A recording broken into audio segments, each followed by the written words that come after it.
Why did you and other African American women decide to coin the phrase reproductive justice?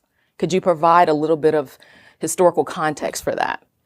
So in June of 1994, there were 12 of us who were attending a conference in Chicago, and it was about universal healthcare reform.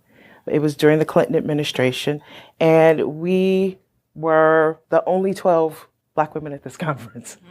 And so we did what Black women do. We caucused.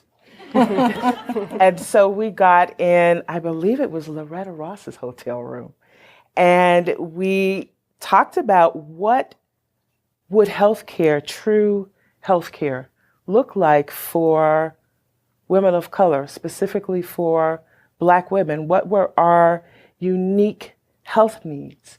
And we began to talk about our health needs within the context of our lived experiences, and said that we can't separate our social historical location from our ontological existence.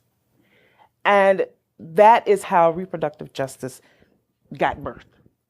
After that, Loretta Ross then took the framework that we had began to create, and I have to add that out of that meeting came this historic ad, a signature ad signed by 853, I think, Black women from around the country, saying that Black women have unique reproductive health care needs that aren't just centered around abortion, but include the full spectrum of reproductive health services, and also are closely linked to our ability to access economic resources, to live in safe communities, are attached to our unique health issues around, for instance, fibroids and access to well woman care and pre and postnatal care and access to contraception.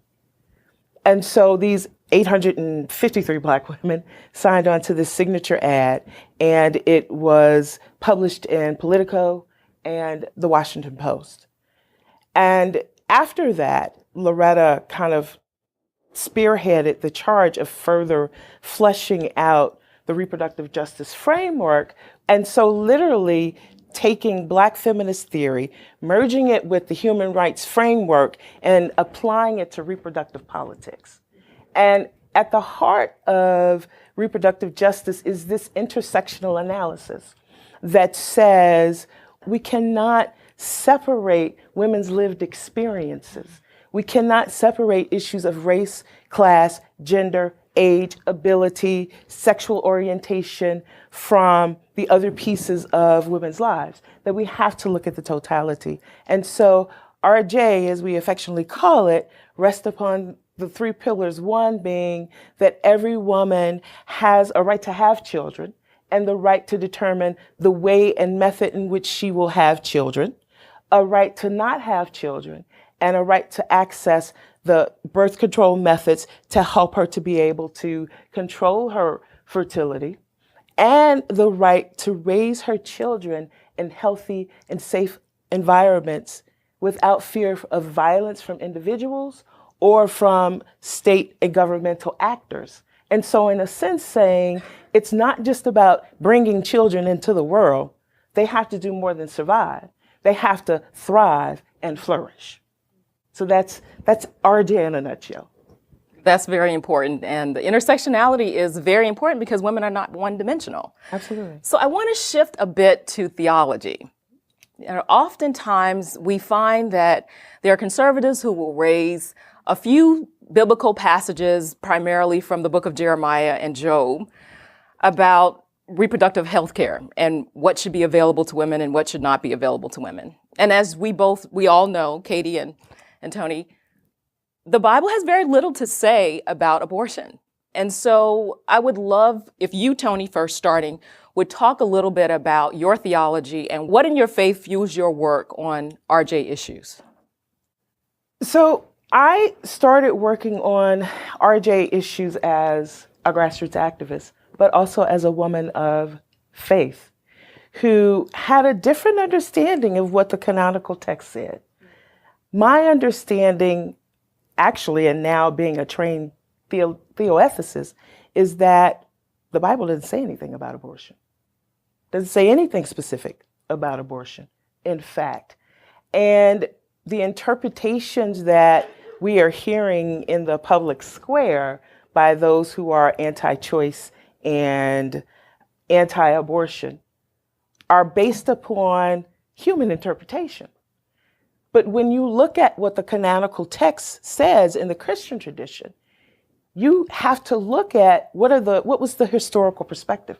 What was happening during the time that the text was written? Who were the people who wrote the text? What was going on in their lives? But the beauty of the text is that the text is a living text. Those of us from the Christian tradition call it a living text. And so it is applicable to everyday lives.